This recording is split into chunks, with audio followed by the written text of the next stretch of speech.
bahwa pemohon mendalilkan adanya keterlibatan Menteri Desa Pembangunan Daerah Tertinggal Yandri Susanto untuk memenangkan pasangan calon nomor urut 2 dengan menggerakkan para kepala desa di Kabupaten Serang beserta struktur di bawahnya angka 1 sampai dengan 8 dan seterusnya dianggap diucapkan.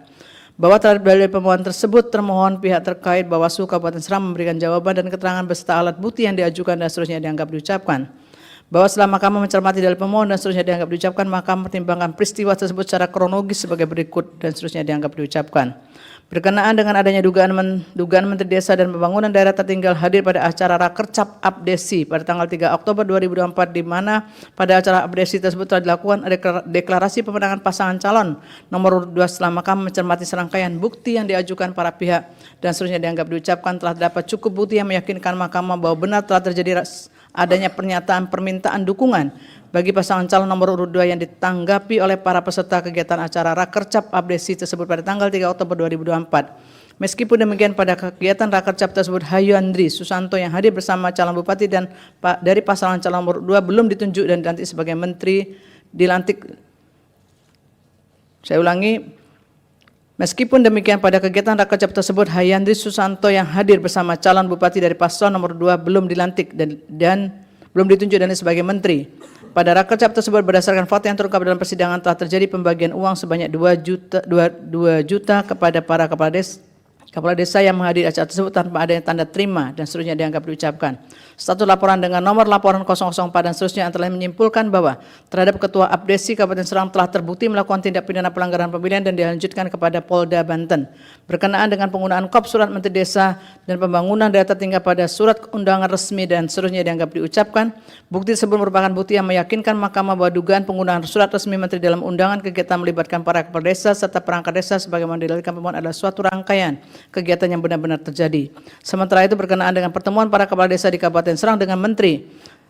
di rumahnya dan seterusnya dianggap diucapkan tidak didukung dengan bukti lain yang cukup meyakinkan Mahkamah mengenai relevansi foto tersebut dengan peristiwa yang didalilkan. Terlebih dalam uraiannya pemohon tidak menguraikan secara jelas mengenai waktu kejadian serta identitas orang yang dapat digambarkan dengan foto tersebut sehingga Mahkamah tidak dapat meyakini kebenaran mengenai dalil tersebut. Selanjutnya berkenaan dengan adanya deklarasi yang dilakukan oleh beberapa kepala desa di Kabupaten Serang untuk memenangkan pasangan calon nomor urut 2 dan seterusnya dianggap diucapkan. Bukti-bukti Bawaslu menyatakan kejadian tersebut tidak terbukti sebagai pelanggaran pemilu, namun disimpulkan oleh Bawaslu mengenai adanya dugaan pelanggaran netralitas kepala desa yang kemudian diteruskan kepada Bupati Serang untuk ditindaklanjuti sesuai dengan peraturan perundang-undangan yang berlaku. Berkenaan dengan dalil ketidaknetralan kepala desa tersebut, pemohon juga mengaitkannya dengan adanya dugaan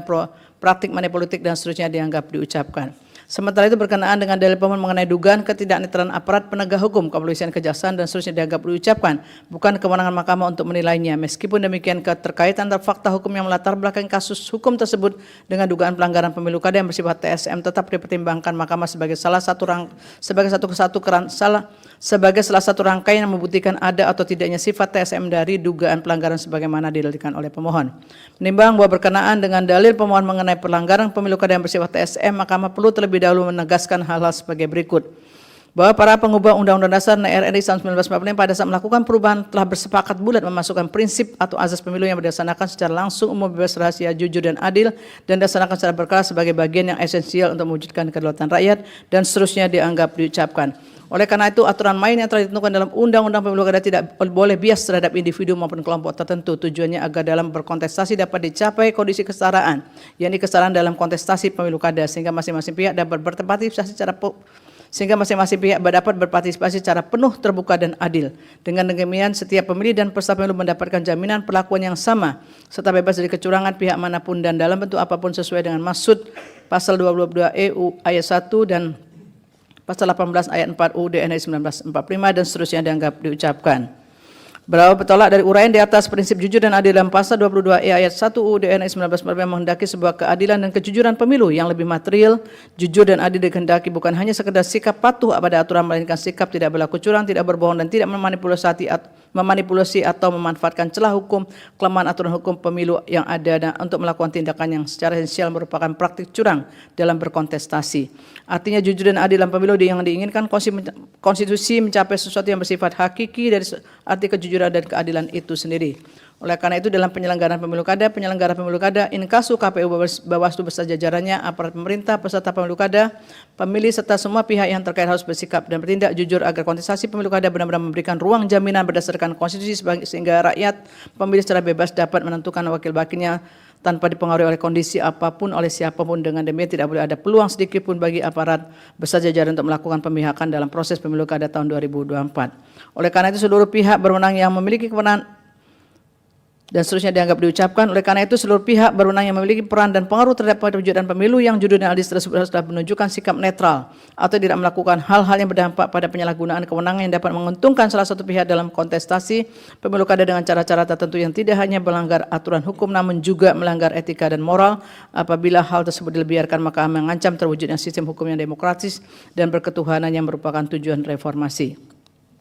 Menimbang bahwa selanjutnya berkenaan dengan dugaan pelanggaran yang bersifat TSM pada pelaksanaan pemilihan Bupati dan Wakil Bupati Serang 2024, Mahkamah mempertimbangkan sebagai berikut. Bahwa berdasarkan uraian pertimbangan hukum dan kronologis di atas menurut Mahkamah telah terdapat serangkaian bukti dan fakta hukum bahwa telah terjadi kegiatan-kegiatan yang melibatkan Hayandi Susanto selaku Menteri, baik selaku pejabat yang mengundang maupun selaku tamu undangan, di mana pada kegiatan tersebut terdapat aktivitas yang mengandung pernyataan dukungan terhadap pasangan calon nomor 2 yang notabene adalah istri dari Hayandi Susanto selaku Menteri. Selain itu dari bukti tersebut terdapat fakta adanya rekaman video yang menggambarkan terjadinya peristiwa pernyataan pemberian dukungan kepada pasangan calon nomor 2 oleh sejumlah kepala desa, di mana rekaman video tersebut telah disebar di media sosial dan situs pemberitaan daring. Fakta mengenai rekaman video tersebut telah terkomunikasi melalui bukti yang dilampirkan oleh Bawaslu Kabupaten Serang. Video bukti dan seterusnya dianggap diucapkan yang pada pokoknya menyatakan bahwa benar telah terjadi ketidaknetralan kepala desa dalam pemilu kada Kabupaten Serang. Namun kemudian disimpulkan oleh Bawaslu ketidaknetralan tersebut sebagai bentuk pelanggaran terhadap Undang-Undang Desa Undang-Undang 6 2014. Berkenaan dengan hal tersebut, Mahkamah meyakini bahwa ketidaknetralan aparat kepala desa yang melakukan pernyataan dukungan kepada pasangan calon nomor 2 dalam batas penahanan yang wajar bukan sekedar pelanggaran Undang-Undang Desa Undang-Undang 6 2014 sebagaimana yang dinyatakan Bawaslu, namun ketidaknetralan tersebut juga merupakan bentuk pelanggaran yang dikategorikan sebagai pelanggaran pemilu sebagaimana hal tersebut diatur dalam Pasal 71 Ayat 1 Undang-Undang 10 2016 yang menyatakan pejabat negara, pejabat daerah, pejabat aparatur sipil, anggota TNI Polri, dan kepala desa atau sebutan lain dilarang membuat putusan dan tindakan yang menguntungkan atau merugikan salah satu pasangan calon. Berkenaan dengan hal tersebut merupakan fakta hukum yang tidak terbantahkan bahwa Hayandi Susanto selaku Menteri memiliki hubungan pernikahan dengan Hajaratu Rahmatu Zakia selaku calon bupati dari pasangan calon nomor 2. Dalam hal ini Hajaratu Rahmatu Zakia telah ditetapkan sebagai pasangan calon peserta pemilihan Bupati dan Wakil Bupati Serang tahun 2024 sejak tanggal 22 September 2024 melalui putusan KPU 1674/2024, sedangkan Hayandi Susanto telah menjabat sebagai Menteri sejak tanggal 21 Oktober 2024. Berkenaan dengan hal tersebut berdasarkan kronologis yang telah diuraikan di atas, maka terdapat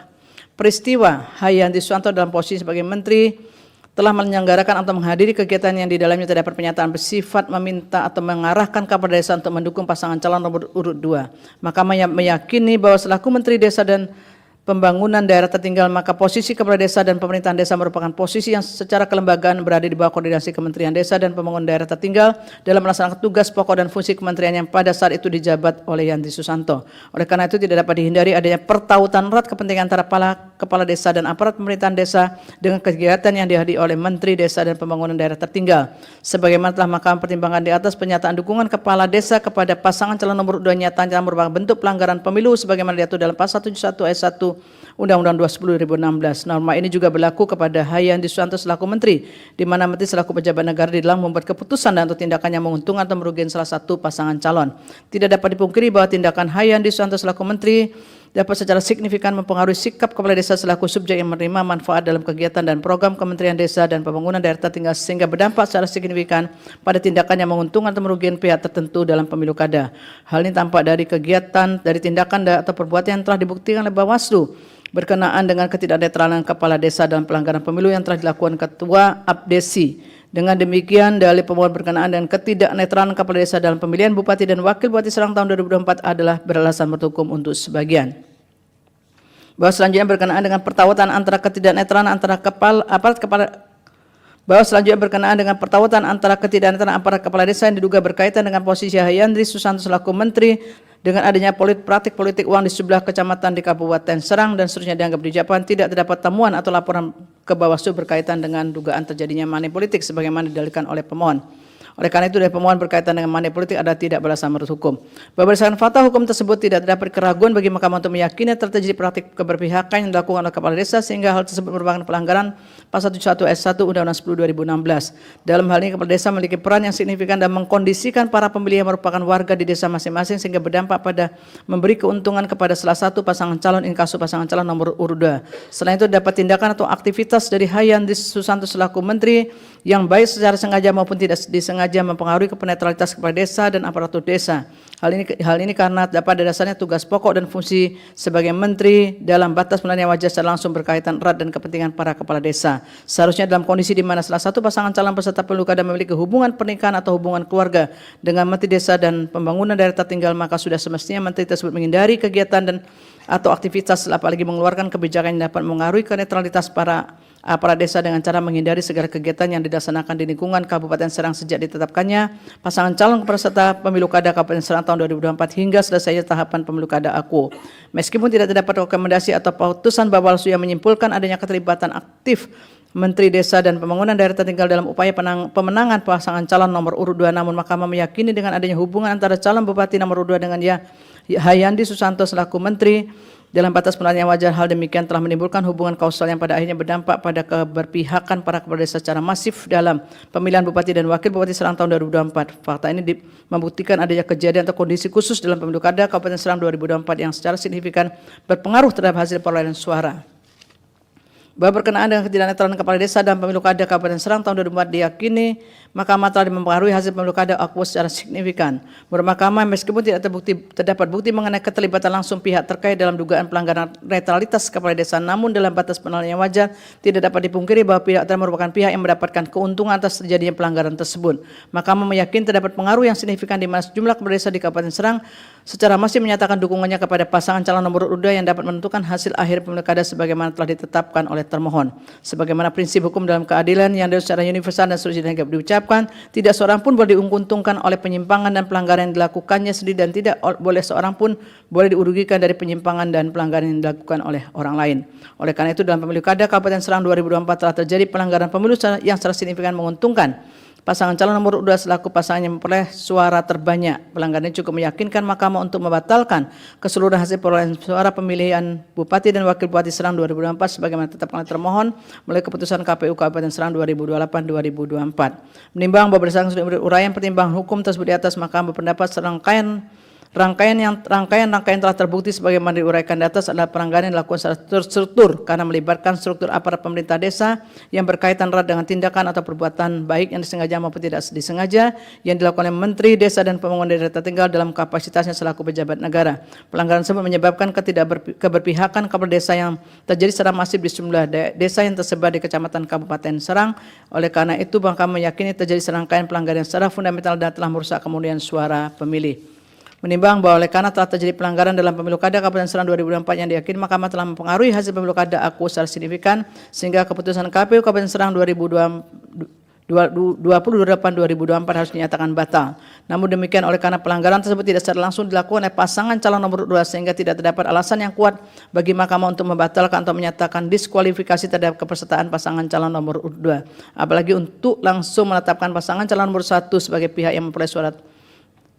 Saya ulangi, apalagi untuk langsung menetapkan pasangan calon nomor 1 sebagai pihak yang memperoleh suara terbanyak sebagaimana dimohonkan pemohon dalam petitumnya.